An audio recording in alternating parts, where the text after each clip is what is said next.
Today, on the Basketball Manitoba podcast, we have Cheryl Jean-Paul. Cheryl is a University of Manitoba alumni. She played 5 years and was recognized with multiple conference All-Stars and team MVP honors. In 1998, the team finished with a silver medal at the national tournament. Cheryl has been the head coach of the Trinity Western Spartans women's program since 2010.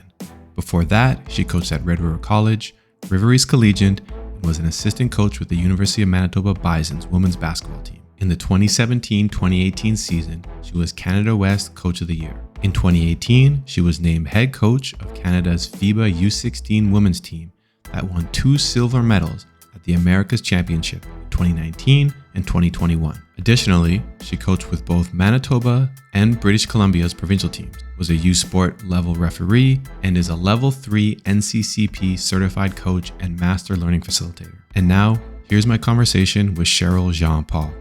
All right, we are live on the Basketball Manitoba podcast, and we have Cheryl Jean-Paul. Cheryl, welcome. Thank you. I'm excited to be here. Not in Manitoba, but I am in BC. But Manitoban at heart. So absolutely, I was just gonna say that. Like, you're on this Basketball Manitoba podcast, but you've been coaching in BC for a while now. Like, obviously living out there, and if you keep doing this, Manitoba, like, we're not gonna be able to claim you anymore. Yeah, as long as my family's in Manitoba, I think I can be claimed. So I'm good with that. For sure. Well, the cool thing is I guess as a player, we'll always be able to claim you because you played out here. Born, I don't know, I'm sure if you're born, but you're definitely raised, you definitely played high school, you played college. So like, you're a Manitoba, and you've coached quite a bit as well. But from a coaching standpoint, again, you must be getting close to that. I mean, it's 2021 now. You must be getting close to that. I've coached longer in BC than Manitoba. Right? Yeah, thanks for aging me there, Darcy. I appreciate that. I think we're very close in age, so it's okay. Yeah, I mean, this is year 12 for me at Trinity, and I still think that it's where you're formed in some ways. Like I call BC home now. I love it out here. Have just so many different communities that I appreciate being a part of out here. But there's been a few things that have happened in the last few years that just remind me that this is where I came from. Yeah. And born and raised in Winnipeg. Went to East Collegiate. Manitoba, University ball. Just my coaching career took me back to my high school. Coaching at Red River College, assisting at Manitoba, reffing all different levels. It was a few years ago that it kind of reminded me that I'm still from Manitoba, and that was at the Canada Games a few years ago. And I was working with the Basketball BC group as kind of a performance analyst supporting the coaches. And we were at the Sport for Manitoba building, U of W games. And at one point, one of the athletes came up to me and asked, like, do you know everybody here? And that's, to be honest, I had said, I'm sorry, like, this is the basketball community has come out for this competition. Yeah. And so, it's like every second person was, that was my high school coach. And that was the principal at the school where I was a high school coach. And, that person was my reffing mentor. And I started reffing with that guy over there. And, oh, hey, there's one of my university former teammates. And so that was kind of a good indication of this is where I'm from, because, I walked into that gym, over the span of that week, and, we were staying on campus at the University of Manitoba, and it was just like these flashbacks to my formation as a coach and as an athlete. And so, I don't have that when I come out to high school games here. Like, obviously I've built kind of, a relationship with the basketball community here, and I'm heavily involved with, grassroots and different at-risk groups and high school groups, and obviously within the university leagues. But that sense of, I never played at this high school as a high school athlete, and I never went to that tournament as a high school athlete, and I never had that rivalry as a student athlete with these universities. Our rivalries were different. They were with U of W, they were with Regina, So I think that to me was just a realization that, this is where I come from. These are where my roots are. And I definitely have appreciated the community that I grew up in. Absolutely. That's well said. And it's I started laughing when you're like, hey, when you mentioned that your players, like, do you know everyone here?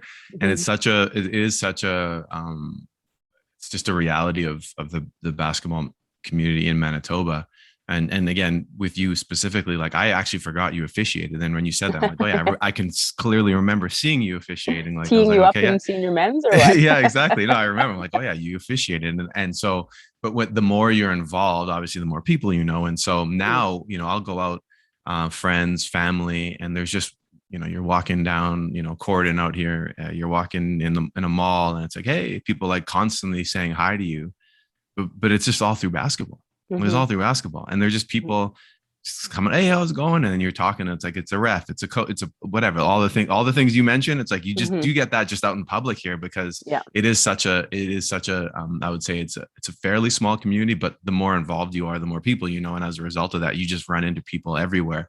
And so Mhm. I can only imagine, yeah, that's like that experience for you. You come back, and because out there, like you said, people, but it's not the same. Mhm. It's definitely not the Well, same. and people, you know people and people know you. I mean, that's the funny thing is that you're pulled back to 19 whatever Don't year age that yourself now. I avoided that.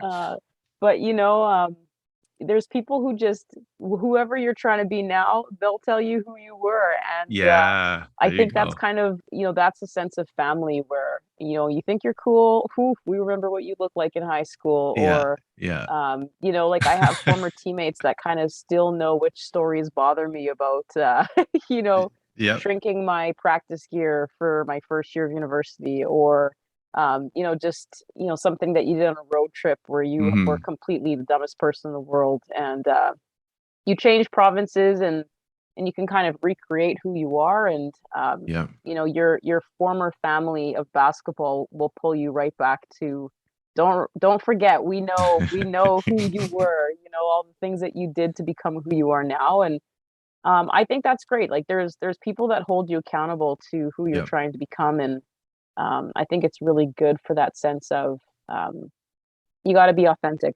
with what you're trying to do as a basketball coach in the basketball community. And I think it's important to have family as part of that process where they know what you've had to go through to become who you are. And I think that that's one of the things I also appreciate about the basketball community in Manitoba is that they've always acknowledged a lot of the things I've been able to accomplish in the last decade. Hmm. And I appreciate that sense of pride in being a part of my growth and development as a coach, obviously in the last stretch. And um, I think that last year with a lot of the Zoom calls and podcasts and interviews that I've been a part of, it's hard not to talk about the development of who I've become through Basketball Manitoba. That's where I Hmm. started coaching. That's where I started coaching high performance. That's where my first engagement with Basketball Canada was through Basketball Manitoba. And so, like, I can't pretend that there wasn't a big investment in who I have become as a coach. And so, it's really important to appreciate the people that have put time and energy into who you're becoming, and those are the people that I refed with, and those are the people that I played for, and the people that it's so weird when you go to a high school tournament and you're like, you're still coaching high school, Yeah, and yeah, you're recruiting a Manitoba athlete, and you're like, wow, like this is yeah. and it's really cool to see people that were coaching when I was playing. I'm sorry that I'm aging some of them now. I won't mention any names, but it's just like how many athletes have they impacted? Yes. And it's really cool to see that from a coaching perspective. Now you appreciate those coaches even more so when you become a university coach because you realize how many people had to put time into that athlete for them to be able to achieve the level that they're playing at. And Hmm. then going even more into now like national team experience and thinking, it's not one person, it's not one group of people. Like it's and I think that's sometimes that bothers me a little bit about the basketball community in general, is just that sense of ownership and people trying to claim Yeah. kids. And I'm like, how Yes. can you seriously, every Yes. person, their music teacher in grade 6 Yeah. helped them become who they are now. Like it's not just that one skill developer, that one high school coach or whatever. Like it's literally every person who's Yep. journeyed with that athlete is shaping who they are. And I believe that as a coach. And some of those things were positive encounters and some of them weren't, but they still shaped me. So.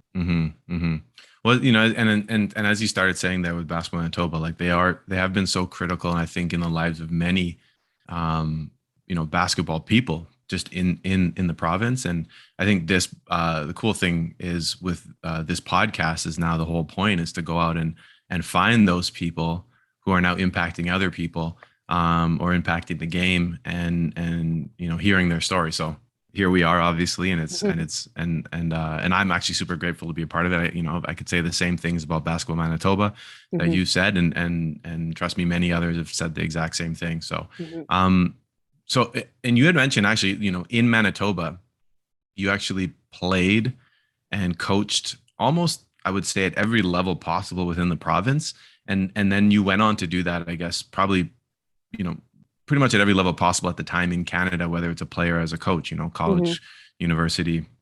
But I want to hear the beginning, which is, for me, I love origin stories. So who were some of the first people who got you involved in basketball? What were some of your earliest memories? Well, obviously, I mean, I went to school in St. Boniface. École Provencher was where I started. Big 3-story stone building there, very imposing. And yeah, I know it very well. And it's just very interesting how my first team sport was actually handball, and I loved team handball, and just that sense of moving the ball and movement and passing and playmaking and decision making. So I would say that I had some very influential teachers at that time that kind of recognized my athletic ability, and it was moving in from a team handball perspective. And I think that flowed very quickly into basketball. And so I was relatively unknown, I would say, probably until I started high school at East Collegiate. In grade 9, I had gone to UW camps, and I had ended up doing some of the high performance. So you kind of went in, you did the entry level camp, and then they recognized a few athletes and then kind of bumped them up to like an invite only camp. And that's kind of where my first look at playing beyond high school started, shaping. And I would say that, the one thing that I really benefited from going to a smaller school is that they never shied away from allowing me to play with the boys. And I don't think I would be where I was as an athlete if I didn't have teachers that had said, then just play on the boys team. And so I know that we've often, we're still, every time that there's a girl playing football or there's someone that, we're just like, oh my goodness. I'm like, I was doing that 30 years ago. And I'm so grateful that I had teachers that just said, we want to continue to find ways to make you uncomfortable. And so, I was the only girl in a team handball tournament. And that's fine. Like, my teammates didn't treat me any differently, and the opponents learned, if you're not going to play me, I'm going to score against you. And so, that was really beneficial. And then same thing, like in grade 9, we didn't have enough girls for my school team, and I had to make some decisions about, do I go to another school just to play basketball? And I really wanted to stay at the school that I was at.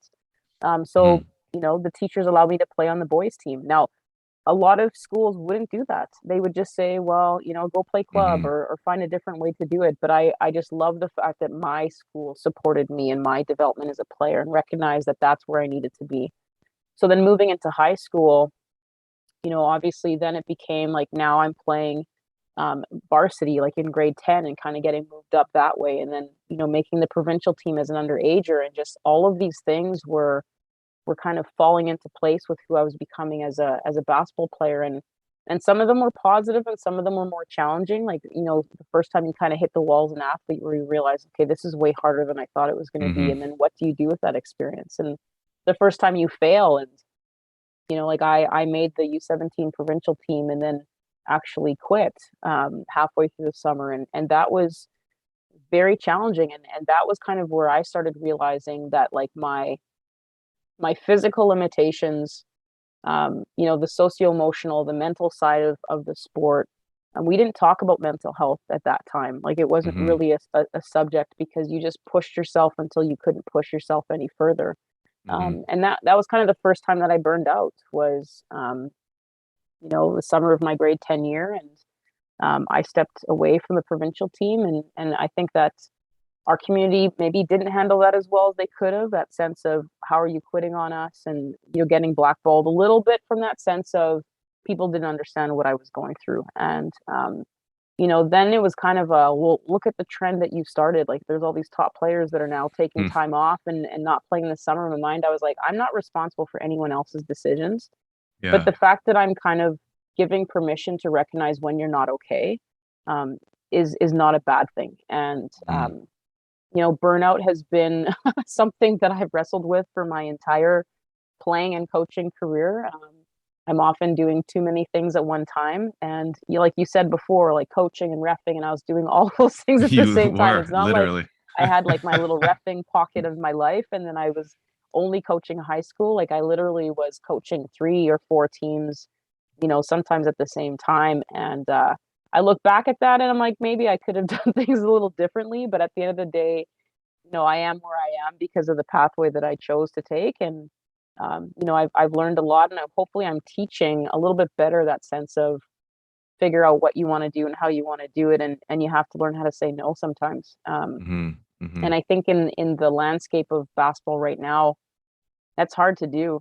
And those are some hard lessons that I had to learn through my university career as well. But my playing career, kind of, that's the journey. And my coaching career probably started around the same time, where my little sister was playing in some Timbits basketball, at elementary school on Saturday mornings. And there was a parent that kind of had no idea how to coach, and but was willing to take a back seat to me and asked me to come out and help with my sister's team. And I really enjoyed it. Like, I enjoyed teaching kids how to go from not knowing anything about the game to learning how to do a right-handed layup, and then celebrating not traveling, just yeah. And thinking this is actually pretty cool. And I think this is one of the reasons why, I'm playing, is to kind of then support that next group. And it wasn't at that point a career choice. I think it was just paying it forward and kind of giving back to the basketball community that had kind of shaped and formed me. So that's basically where it started. And then I think a lot of it was someone just tapping me on the shoulder and saying, hey, I've got this team, and I think of Rod Pepler from a reffing perspective. I think of Phil Sam from a coaching perspective. I mean, those guys were a part of my life from a reffing perspective, but also actually from a coaching perspective as well. And Phil had me come in and help him with a regional team. That was kind of the first time I started coaching older girls. And then from there, it kind of then became, well, there's a high school girls team. You're not playing. You've kind of left your playing career and come back to your high school and start coaching girls here. And so it just like I can't say, and I don't think anyone can claim their own career from that perspective, because I think it almost always starts with someone tapping you on the shoulder and say, hey, there's this opportunity for you. Do you want to step into this? And I've just been saying yes, and so the opportunities have just kept coming. So I heard that was as a piece of it. Actually, I think Kirby Shep said that. He said, just say yes. Just say yes. That was one of his big pieces of advice, was just say yes. So, you're echoing that right now as something that, as far as like your passion and you liked what you're doing, you loved what you're doing. So why would you say no to any opportunities that are offered to you? Especially when you're young, like you don't even know what the heck you're doing half the time. You need those reps, you need that experience. And then the bigger part of it is through those experiences, you're going to be meeting people who are going to offer you more experiences. Then your job is to say yes to those as well.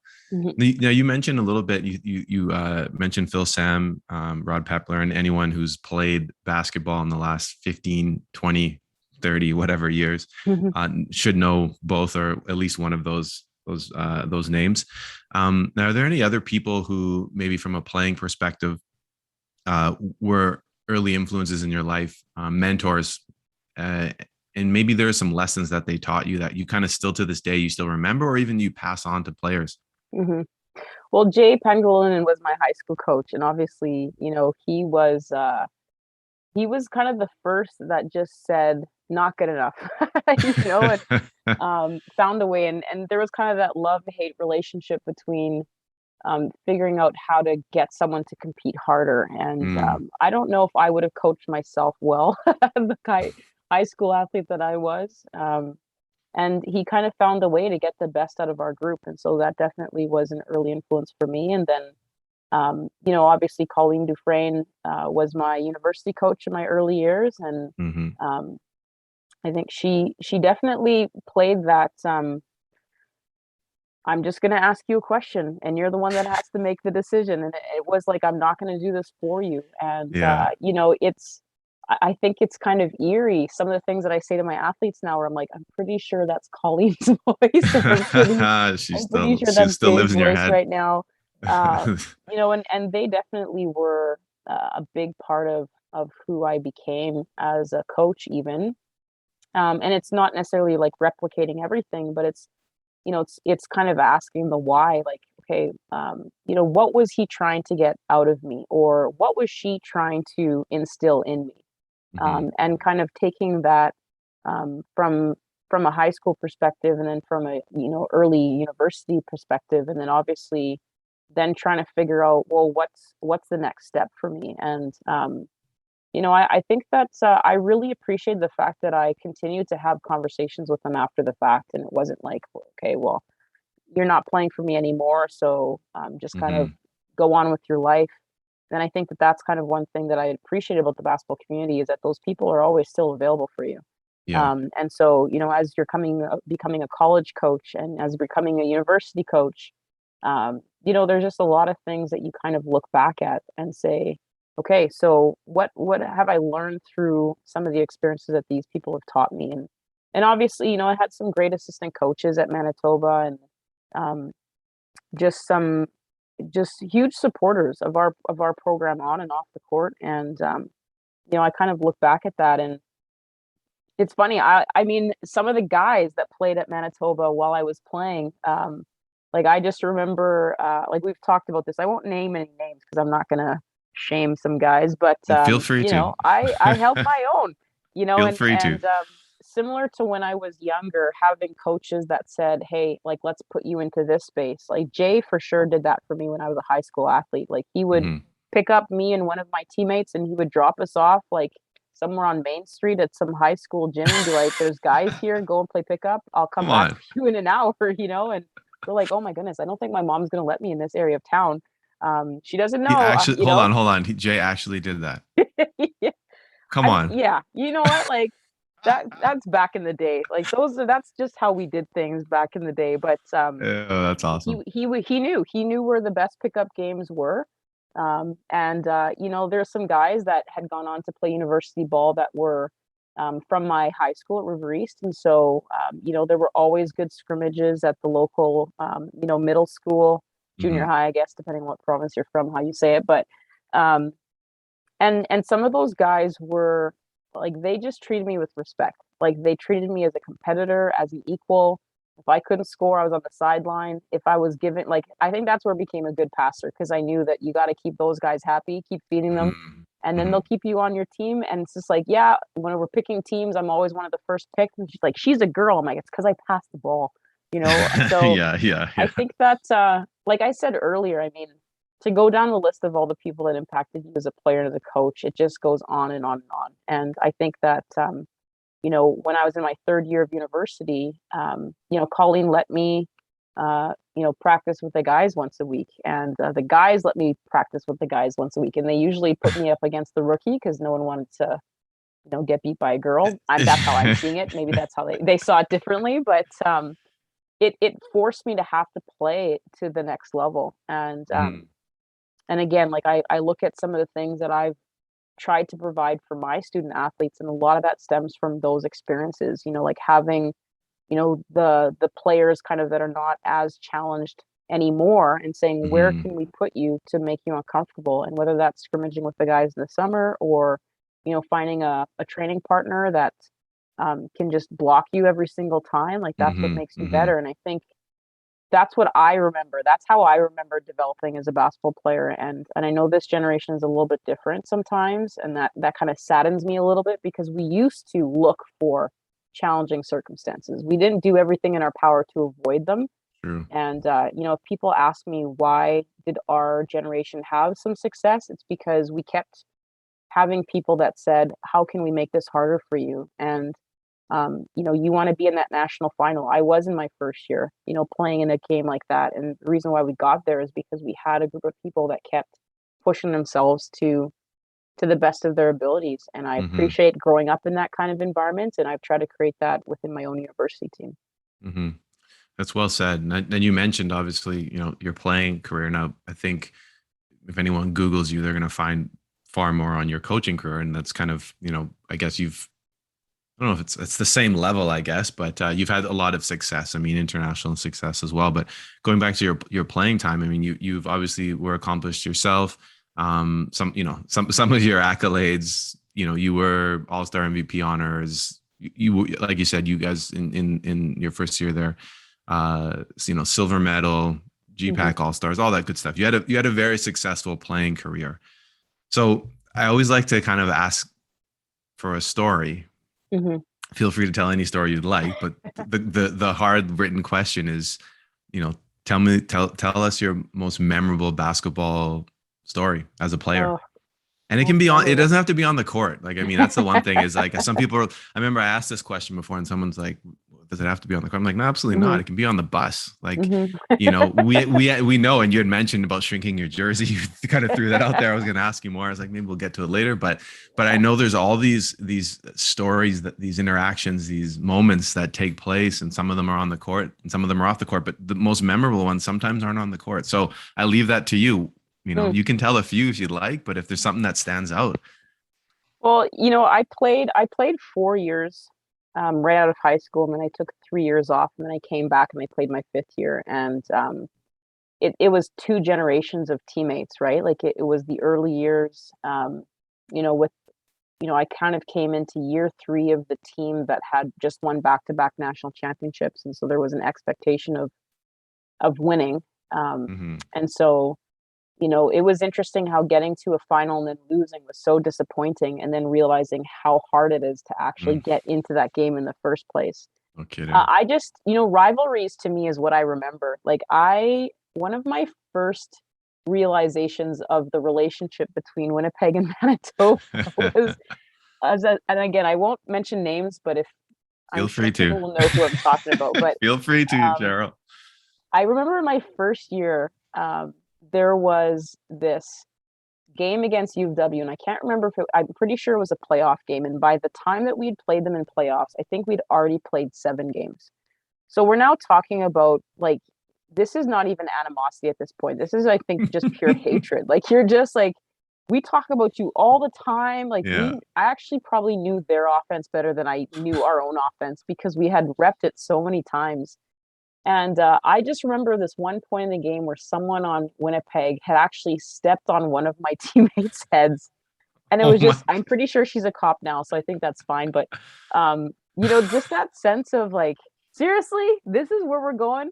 And I just remember, like, it just was perfect. Like, it was just a symbol of the kind of relationship. Like, if you weren't going to push back, you were going to get stepped on. And, literally, like, those rivalry games were epic, and, I had been in the stands as a grade 9 kid watching Manitoba break Winnipeg's record. Yeah. And I think that was the first time where I realized, oh, okay, like this is actually pretty cool. Like there's thousands of people sitting in the stands to watch a women's university basketball game. And, I wanted to be a part of that. And so, those were kind of some early memories of that. I think we had a great rivalry with Regina as well. And so, just some great memories of their old gym. I remember walking into that gym for playoffs, and there were people lined up all the way out to outside of the building around the corner to try to get a seat because their old gym, they only had so many people. Yeah, and, it was that tiny one. And I just remember it was probably the GPAC semifinal or final.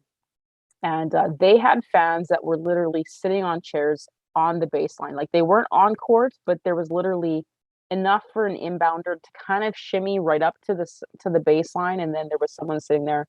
And I just remember one time flying into the stands, like I fell onto someone's lap, and then they just pushed me back onto the floor and like keep going, And it was just, some of those rivalries. And actually, a really funny memory that I have is actually supporting the guys.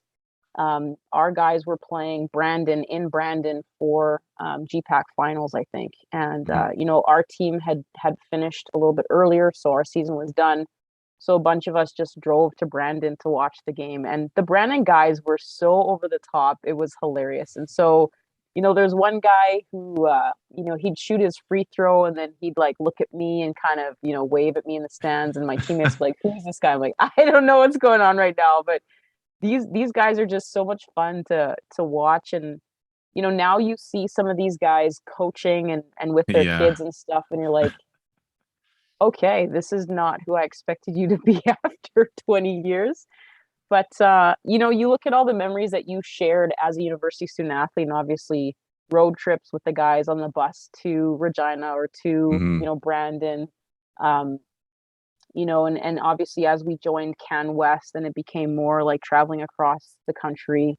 I think that really appreciated some of the preseason tournaments that we were in with Colleen and going from Nova Scotia one year and then going out to BC the next year and just really opening up the whole country to us. And, on court memories, like I've hit a few half court shots in my day. So, those are kind of always epic to remember those. And, big shots and big games against big players. And, it kind of meshes into one memory after a while, like you can't remember which year it happened. You can't remember who your teammates were, but just some really good memories. And I think for me personally, we've had some low lights as well. And just, you really remember the people that were there to support you through the challenging times as well. And like I'd said, like I had gone through burnouts kind of after year 2. I had a really hard time figuring out what I was going to do after year 4, whether I was going to come back or not. And I chose not to come back. And, you have teammates that are there for you, kind of when you're going through family tragedies, when you're going through personal health issues, when you're kind of wrestling with your future, like what do I want to do with my life academically? And to me, that's kind of really the university experience is just shaped with some really funny stories and, getting to know some people and realizing, okay, we're teammates. We'd probably never be friends, but we're still teammates, versus other people who, I was in Winnipeg this summer and I still get together with some of them. So, and it's just a combination of all the things that I think that's why university sport is a pretty cool experience. Yeah, no, that's well said. Like, because if it's a difficult question, because if you asked me, I would be like, I don't know, like, what do you want me to tell you some stories? Like, there's so many, but no, you touched on some really good, concepts. And I think those exist across the board for probably anyone in any sport. I mean, if you've played it for multiple years and especially at that collegiate level, there's just so many moments. Now you mentioned, you stepped away for a bit, then you came back. And you mentioned that you started coaching. You kind of gave us that origin story of how you got into coaching. But along the way, I mean, now you're coaching full time. Like, this is your job. This is what you do. There must have been, some moments where you're like, I don't know, like, should I keep doing this, or should I focus all this energy that I'm putting into these things elsewhere? Or do I need to focus on a different career? Did you have that moment ever? I still have those moments. Wow. We won't play this for your athletic director. No, that's fine. That's fine.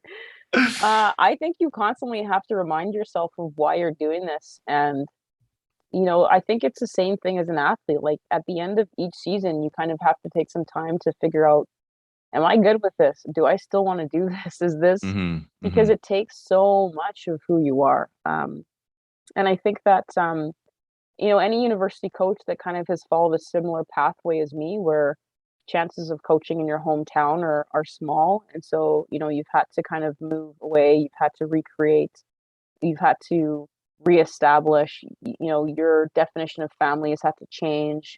You've had to find a new support, like all the things that you have to go through to kind of start your career in a different community is hard. And I think when it comes from a sport perspective, it's not just about starting a new job, it's starting from scratch, like creating this whole new community.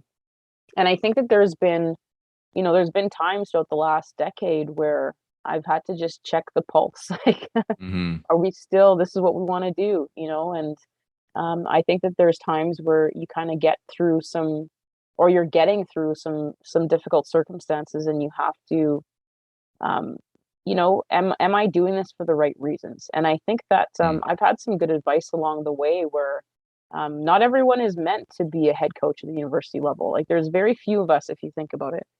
mhm, But at the other side of it, I mean, there's a reason why there's very few of us. And I think that depending on how you choose to do your work, um, it can be all consuming. Like mhm, you're always working. You're looking at film, or you're recruiting, or you're, developing your athletes, or developing your program, or you're fundraising, or you know what I mean? Like you're and then people always want more of your time, and you have to kind of mhm. figure out, like, how do I distribute that? And then that's if you have a life outside of all of that then too. Like, how do you balance that? Like, when people talk about balancing work life, I have to laugh at that, because I don't, what does that mean? Like, if you're thinking about an even balancing, like, you're never going to achieve that as a university coach. You just No. have to decide, like, what can you live with? If Mm, this a 70-30 split? Is it a 60-40 in the off season? Is that when I, spend more time with my people, versus mhm, mhm, my team or my program? And I do think that it's important for coaches to reevaluate that often. I think we get so busy sometimes, we just put our heads down and we work hard. And especially for me, taking over a program and trying to figure out how to move it in the right direction. Like, I literally didn't look up for 3 years. Like, it was just put mhm, your head down and work hard. And at some point you're going to look up and you're like, okay, it's actually, not only is it pointing in the right direction, but it's moving in the right direction. But mhm, for that to happen takes a lot out of you, and it takes a lot of the people around you. And I think that in some ways it was helpful moving to somewhere where I didn't have a ton of family obligations, because mhm, all that time was put into my program. And there's sacrifices that every coach, I had a very good conversation with Colleen Dufresne at some point. It was in my last year, and it was just that sense of having to live with the decisions that you've made as a coach. And, she was very honest with me, that sense of, there's always going to be things that you look back and you're going to say, I have to live with that.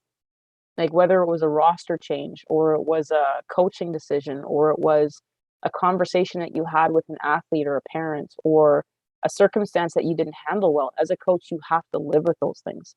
And mhm. hopefully they shape you into making better decisions, or the best decision the next time you kind of encounter that situation. But it goes the same for how you've chosen to live your life as a coach. You have to live with those decisions. And Mhm. I think that that's why we have coaches that are burning out. And that's why we have coaches who sometimes, the family life is not healthy, or they've kind of had to figure out how to structure their program to make sure that they can do what they want to do well.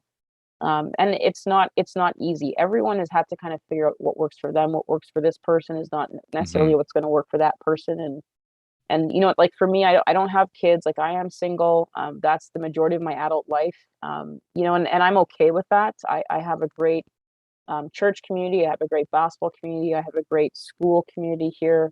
I enjoy having different communities that serve different needs of mine. Um, and that's kind of how I've chosen to do it. And that's not for everyone. Mhm. Like, that isolation of leadership is not for everyone. Not everyone can handle it, and not everyone can do it for 10, 11, 12 years. And I look at some coaches that have been Yeah. doing it for way longer than me, and I respect that, because they've had to make that decision every year along the way. Am I going to keep doing this? Yeah. Okay, then let's do Mhm. this. Mhm. Mhm. And choosing to do it is one thing, but then choosing to continue to do it well is a whole other decision. And it just requires a lot of energy and a lot of time, and a lot of sacrifice, not just from you, but from the people that are in your life as well. Mhm. Yeah, and then I that I totally get, and it makes sense. Like I remember I coached what 6 years. I coached college, some in the MCAC like you did Hmm. before, and I was Hmm. coaching club at the same time. Hmm. And the interesting part about it, and you had mentioned burnout, is I think regardless of the level, like you do this, it's your full time job. It's it's what you do.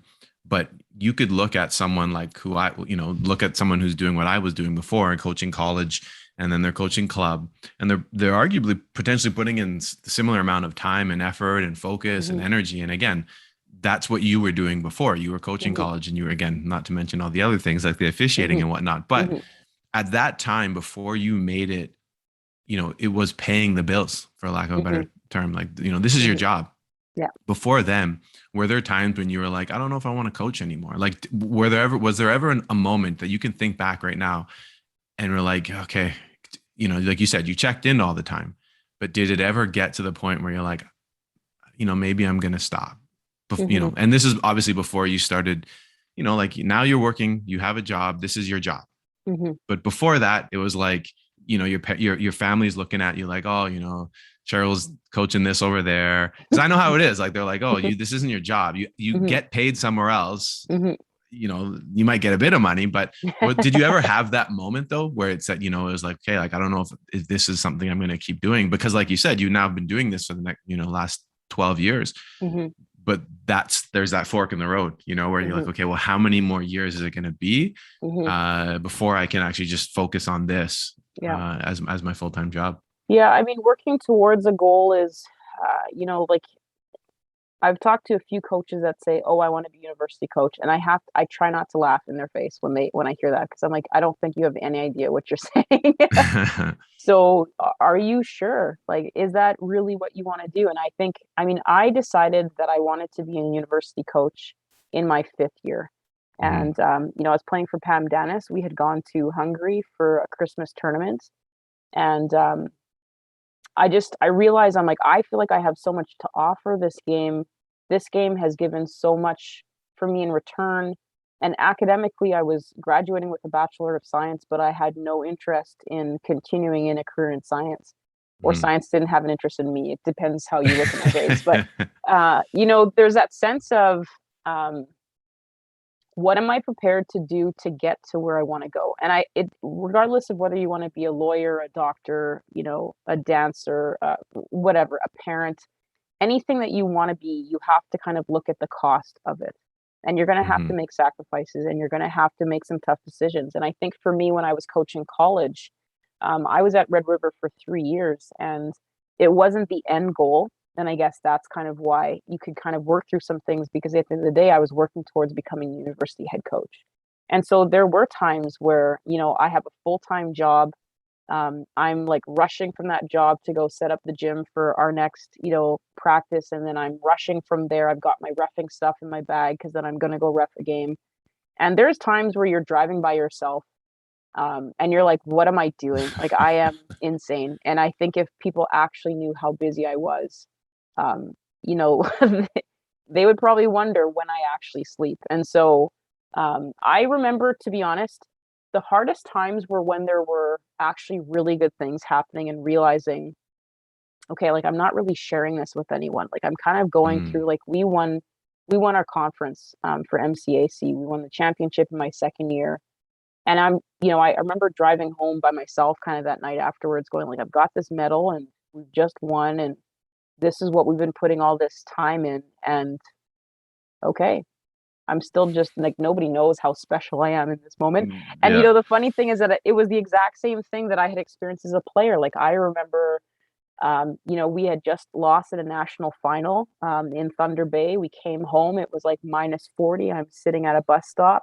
I've got this silver medal in my pocket of my, bumblebee, yellow and or golden black big winter parka. And, I'm still standing at the bus, and I'm still got a 45-minute, bus trip to school. And I'm just like, is this what we do this for? And I think that all of those things in combination helped me understand that I need to make sure that I'm doing it for more than just the job. It's not just to get into that championship game. It's not just to win. It's not just to be a winning coach. It's not just to recruit the best players. Like, there has to be more substance to what I'm doing. And I think that every time I've lost sight of that, that's when I struggle about whether I should still be doing this or not. And I think when you kind of get caught up in the record, you get caught up in the recruiting battles, or you get caught up in the, that person. And I think that that's really helped me put things in perspective. Like, a few years ago, I was named Coach of the Year for Canada West. And it was one of those things where, like, it's just an honor to be recognized by your peers, because they know what you've had to do to get your program to where it, where we end up, finishing in the top 4 for Canada West and getting ranked for the first time in program history, like some of those things that we were able to accomplish. But I mean, I was okay with it because I was doing it more for, who we were developing and why we were doing this as a coach. And you kind of tell players this all the time, but like at some point your university career will feel like it's just this one bubble of time. And then it's done. And then what do you have? And hopefully you've learned some things about yourself, and hopefully you've seen yourself grow through some challenging circumstances. Hopefully you have some amazing relationships that you've developed along the way. And a greater sense of purpose for why you're doing the things that you do. And I think that I've gone through cycles of it where, there's just times where you miss out on stuff and you're like, is this worth it? Okay, I wasn't there for that family wedding, or I wasn't there for that birthday, or I missed, this, football game, or I've missed this basketball game, and don't get to see some of the day-to-day things that everyone else gets to see when you're kind of working all the time. And you wish you could have it all, but at the end of the day, that's not always how it goes. And you kind of have to, like I said, you kind of have to live with the decisions that you've made, and sacrifices are going to be expected of you as a coach. And I've come to understand that. I've come to accept it, and you don't always have to be happy with it, but this is the life that I've chosen. And I think, like every coach at some point is like, no one's forcing me to do this.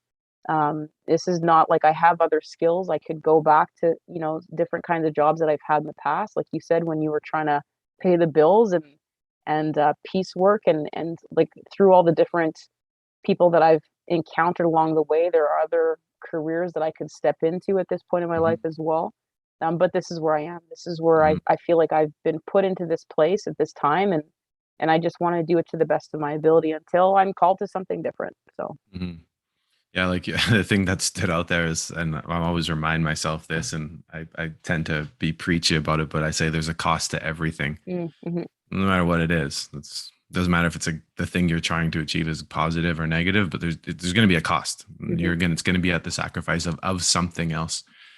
So you had mentioned, you kind of started talking about, the goal of playing or coaching isn't necessarily that medal or that win or winning, recruiting that right player. There's something else there. And so I guess the question is, what is your why?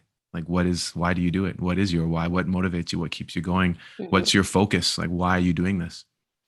Well, I think that, I've wrestled with it as a player, and I wrestled with it as a coach, in that sense of like my identity, and kind of, I think every student athlete goes through this at some point. Like, why am I doing this? Like, why am I getting up this early in the morning to go run around like all over the place? And preseason training, you definitely ask yourself, why am I doing this when everyone else is just a normal student going to class every day, and I'm juggling all these different things. And I think that's kind of where, obviously, like, my faith is a big part of who I am, and I think my faith has been a big piece of how I've made my decisions, and I think that's why sometimes it doesn't always make sense to everybody, and that's fine. Like, I think that everyone kind of has their personal sense of why, and I think for me, like, when we kind of talk about your calling, like, who's calling you, and I think that's been that sense of, that's why I'm still doing what I'm doing, because I feel like I've been called to do this. And so I've never really seen coaching as a job. It does pay the bills, and I'm glad that I don't have to do all these other things to pay the bills. But the reality is that I feel like I've been called to coaching. Like, I have a skill set that's specific to what I'm doing. And I think that I have all these different experiences as a youth leader at my church, or as just kind of walking into different basketball communities to work with at-risk youth, or just that mentorship piece that's become a bigger part of my life now that I'm a little bit more experienced as a coach. And I have the ability to impact people. And so what do I do with that? And so coaching has kind of been the medium. And like, you ask any university coach, like, if I looked at the percentage of my time spent on X's and O's in basketball versus the extent of everything else that I have to do, like, basketball doesn't play a big part of it. You have a lot of conversations with student athletes, and you try to help them figure out who they are becoming, and you share some of your journey, but the reality is that everybody has a unique pathway through life. And so I'm kind of more of that frame of mind. And I think, as you get older, your priorities change and you realize that the things that you were chasing kind of as a younger coach are not as important as you thought they were. Um, Mm-hmm. and so those things are, like you want to be competitive. It's not like I'm a still competitive person. I'm still a competitive coach. And, you want to put the time in, you want to put the effort in. I think one thing, like Jay, my high school coach, said this all the time, like there's no such thing as luck. It's just the intersection of preparation and opportunity. And Mm-hmm. obviously, like he didn't say that, but he said it so often that I always associate that saying with him. Um, and I've really embodied that as a coach where I want to make sure that I'm prepared, and it's not just like an X's and O's preparation, but there's like a mental preparation, and there's a mental side of things. And for me, there's also that faith aspect of making sure that I'm kind of prepared to be in the spaces where I'm in. Mm-hmm. And I think that answers part of it in terms of that why, but I think sometimes it becomes why not, like what else would I be doing? And I Yeah. love basketball and I love being a part of the basketball community. And I think it gave so much to me that I just want to continue to offer that to others. And I think at some point, if I feel like I can't do that well, then that's going to be the time where I need to start looking at different things. I'm not Mm-hmm. there yet. Who knows? I might never get there. I'm also kind of, looking at how other people have done what they do well. And you look at coaches that are 7 years kind of tends to be the when people realize this isn't for me. Okay, I've given Mm-hmm. enough to this and I'm moving on. And then you kind of hit again that 10, 11, 12 mark where you're either in this for good or like now you have to get out now so that you can Yeah, maybe you're start in or you're something out. else, right? So I'm kind of in that 10, 11, 12 mark where it's just like, there is that comfort with how your life functions right now. Like you kind of know what your Mm-hmm. schedule looks like. I know what I'm going to be doing like February 4th. Um, a lot of people don't like that kind of scheduling control. And I think the COVID year created that sense of like, just make sure that this is what you really want to do. Because if you want Yeah. to change, now's the time to do it. Because, how many people are not in the same career that they were a year ago or 18 Mm-hmm. months ago? Exactly. But yeah, that's kind of where I've landed with it. And I think that, trying to be appreciative of all the doors that have been opened because I've been in that frame of mind, and national team opportunities and just opportunities to travel across the world with different groups, with different organizations. And basketball has just been the medium, the Mm-hmm. platform. Mm-hmm. But it wasn't basketball in the end that was the purpose of those trips. It was building relationships and building community and helping women find their voice and helping young girls recognize that they have value beyond just their bodies. There's so many things that I've encountered that have kind of really shaped my perspective that I appreciate, and I hope that I can kind of bring some of that perspective to the people that I'm encountering, whether it's the athletes that I coach every day, the ones that I coach once a week, or the athletes that I'm only going to coach once. Mm-hmm. So it is the ability to kind of see the footprint that you can leave and making sure that you're doing it the right way. Well, on the note of leaving footprint, I think we're coming to the end of the interview, and I'm going to ask you a specific question. Advice. I mean, you've given so much, so it's like if you listen to the interview, I mean, it was just filled with your experiences and kind of some advice that you've gained from those experiences. But I'll just read the question straight up. It goes, what advice would you give to coaches who are young and just starting to coach? Hmm. Maybe some of the most critical pieces, because I mean, again, you could sit there and have an hour long conversation just Hmm. like we did and just fill them Hmm. with advice, but there's Hmm. probably some key things that you think are most important, especially when you're starting out and you're young. Hmm. There's a few. It kind of depends the person that you're talking to. I've talked I've talked actually to a lot of young guys who want to coach, and they're like, "How do I become a university coach?" I'm like, just hold up. Like we're talking about, stepping stones. Find Yeah. the next stepping stone. And I think that for some young coaches, what they need to hear is people are only going to take you as seriously as you take yourself. And Mhm. so, if you're walking into the gym and you look like you've just woken up and, like you haven't shaved in like 3 weeks and, like you're not representing your program well. Why would I take you seriously? Mm. And I think that young coaches don't recognize that. Like when I was a younger coach and being a younger female coach, nobody takes you seriously. Like you have to earn the respect of the people that you're walking into the room with. And so, that sense of professionalism and, how do you want people to respond to what you're putting out there? And so I think that for some coaches, it's just finding what that level of professionalism looks like for them. Um, the second thing is, are you prepared for your next opportunity? And I think that's what a lot of younger coaches are not ready for. If someone were to walk into your gym today and say, hey, like you're coaching a JV team, we want you to take the varsity team, or you're coaching the varsity team, we want you to take on this regional team, or, like you're going to be the next provincial team coach. What have you done to make sure that you're ready to step into those spaces? And I think coaching education is a big piece for me. I think I will argue that I think it requires education and experience. I don't think it's just one. I don't think it's just the other. But just coaching is not going to get you there. I think that there's a lot of coaches that are like, well, I don't need to sit there and someone tell me things that I already know. I'm like, that's not the point. And for anyone who's taken a coaching course, especially a multi-sport coaching coach, I would say that a big piece of it is just getting to know other coaches and learning from, especially coaches from other sports. You can learn a lot from coaches that don't come from your context. And so looking at who you are as an educated coach is pretty critical. And I think the third, I would say, is just understanding your own values. Like I know that for me, I'm currently taking my advanced coaching diploma, and a big part of the early part of it is what are your values?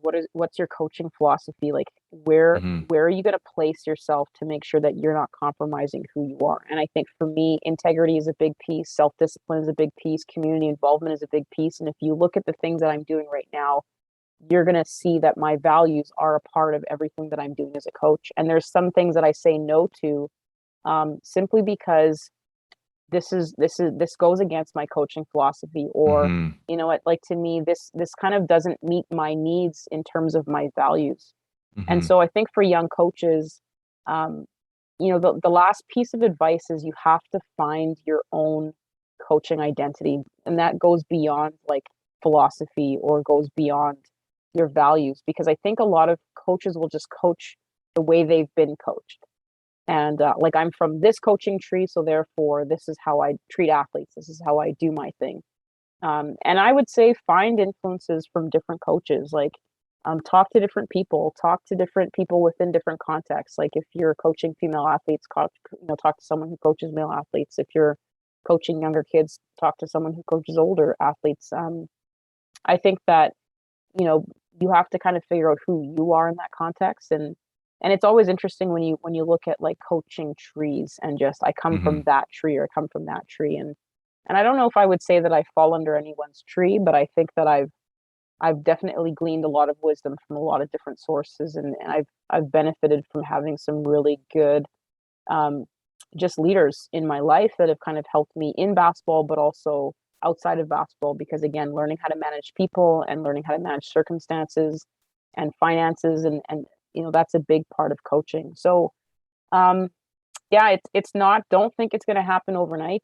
Like if you decide that you want to be a university coach, it's not going to happen overnight. Yeah. For me, if you want to be a national team coach, it's not going to happen overnight. You just have to keep showing up. You have to keep looking for opportunities. You have to learn how to just observe and be in the right place at the right time, and just keep writing, taking notes down and learning and reviewing your notes. And just, it goes on and on and on. Like you said, I mean, there's 100 things that you can counsel a young coach at, but I would say the last part is just never forget that you're coaching people. You're not coaching basketball. I think that there's a lot of young coaches that again they're playing a role. They're kind of, I saw this guy on the sideline, he's throwing his clipboard, I think that's pretty cool, so I'm going to try this, I'm going to yell at my guys, and it's just like you're coaching people. I think something that I learned really early on, this happened when I first started coaching high school, and this started when I first started coaching at Red River. My first year coaching grade 10 girls at River East, I was coaching them thinking that they were going to play basketball forever. Yeah. And then half of the girls on that team didn't make the varsity team the next year, and they never played basketball again. And I realized that I'm like, okay, so if I only focus on basketball, it's like a 3-month period of their life, and then that's it. Mm-hmm. But if I focus on building into them as people and helping them understand the value that sport can play in their life, and learning self-discipline and time management skills and how to relate to others and dealing with different circumstances, all of a sudden, like, those skills will last forever. And I think that having coached certain programs where longevity was not the goal, like at Red River College, you had student athletes that were there for a year. Maybe they were there for a 2-year certificate, but you weren't going to have them for 4 or 5 years like you could at the university level. And so what are they going to learn from you in that short period of time that they can take into the rest of their life? And if you figure that out, then you are going to be an impactful coach. And obviously, I don't think those things ever take away from your ability to be competitive. If anything, I think it makes you more competitive because Absolutely. You have a better relationship with your athletes and you understand what they're working towards. And there's that sense of we're in this together. And I think when you can build that kind of culture, it's going to be good for them long term. It's going to be good for you as a coach, and it's going to be good for your program, and it's good for the basketball community. Like my desire for the basketball community is that people never stop being involved in the basketball community. Like I finish my playing career and I start coaching, or I start reffing, or I start administrating, and I think that's what a healthy basketball community looks like. And I'm trying to support those types of communities, like wherever I am, that I hope that athletes just stay engaged and coaches just stay engaged. And even if one day, like I'm stepping away from being a university head coach, I'm sure I'm going to find a way to stay involved because I love the sport of basketball. I love what it's done for my life, and I love what I've seen it do for other people. And the fact that I've been a part of that has been pretty special. Well, that's a great way to wrap it up. It's we went full circle. I think we started with Basketball Manitoba and how important they were on providing exactly what you now want to provide in the community that you're living in. And so I think it's a great way to wrap up. And I just want to say thank you. It's for taking the time. I know you have a busy. We're in preseason right now, so you have a busy day ahead of you. And so thank you for sharing, and thank you for taking the time. And I know that the listeners here, when this podcast is up, the listeners will appreciate your stories, your perspective. It's a very unique one. And just thank you. That's all I can say. Thank you, and thank you, and good luck. Thank you for having me. Good luck this year. Thank you. Thank you. All right, Cheryl. Can you take care? Thanks. All right. Okay. Bye. Thanks for listening to today's episode. Please like, subscribe, follow, and share this series, and reach out to us with your comments on the show. Thanks again for joining us.